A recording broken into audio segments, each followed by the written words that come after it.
I had an epic folktale from the Philippines suggested to me called Ibong Adarna. It's lush, vivid, wild, and involves bird poop turning people into stone. King Fernando falls gravely ill and he's dying, and a hermit tells him only the magical song of a bird called Ibong Adarna can cure him. This idea of a king that needs a bird to cure him, either from sickness or blindness, is all over folklore all over the world. And like in most stories, he has 3 sons who go after the bird one by one. Pedro, the oldest, goes first, but the bird sings songs that lull him to sleep, and then the bird poops on him and turns him into stone, which is such a great start. The second son, Diego, goes and the exact same thing happens to him. But then our protagonist, Juan, the youngest son, decides to go and things go differently. Part of the reason it didn't go well for his older brothers is because they didn't listen to the old hermit when he gave them advice about how to deal with the bird. But Juan listens to him. The hermit tells him to make 7 cuts on his palm and squeeze lime juice into the wound every time the bird sings a song to him, because it's 7 songs that put the other brothers to sleep. That way the horrible pain will keep him awake. He also says, hey, stay away from his bird droppings. They'll turn you to stone.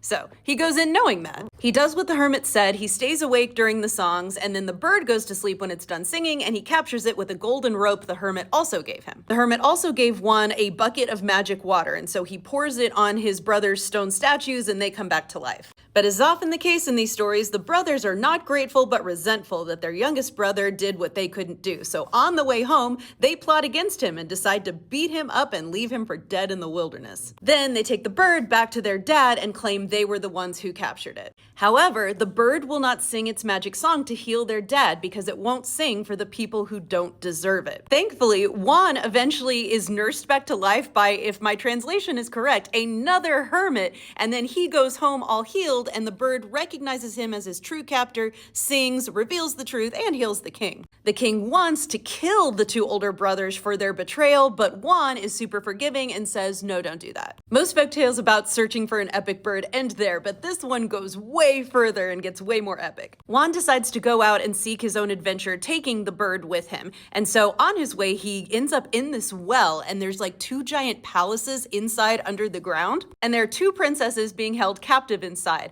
Juana, who's being held captive by a giant, and Leonora, who is being held captive by a 7-headed serpent. Juan rescues both of them, but his brothers have followed and then betray him by cutting the rope he's hanging from in the well, and he falls down into the well. They take the princesses home. Pedro marries Juana, and Diego is planning on marrying Leonora. But Leonora wants Diego, and so she sends this wolf back to the well to go help him and nurse him back to health. With the help of the wolf, an eagle, and the magical bird from before, he makes it to this whole new kingdom called the Crystal Kingdom. There's 3 princesses there, and Juan falls in love with the youngest one. The king doesn't want her to marry him, but he passes 7 trials to win her. As usual in these stories, he completes the tasks because the princess helps him. She is magical. Her name is Maria Blanca, and she's pretty much a sorceress. Even though he wins her fair and square with her help, the dad still tries to kill him, so Maria runs away with Juan, turning them into various things to escape, like turning herself into a horse and him into a coachman. Maria's father, the king, dies of rage, but his dying breath is to curse Juan to forget all about Maria. And it works. He says, Maria, stay here. I'm gonna go prepare everything to bring you home to have a wedding. And once he gets there, he totally forgets about her and again wants to marry Leonora from before. Maria shows up for the wedding ceremony and she's like, hey, I want you guys to put on this play before the ceremony takes place. Now, the play is acted out by what the text calls negritos, which apparently are a diverse indigenous group that the Spanish gave that name to them because they were small and dark.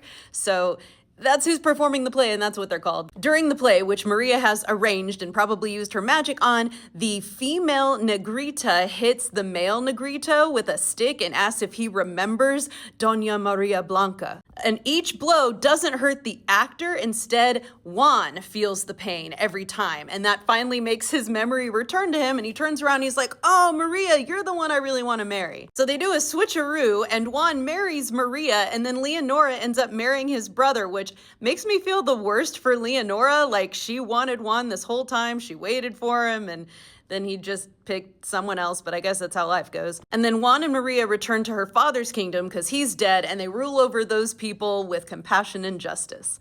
The end.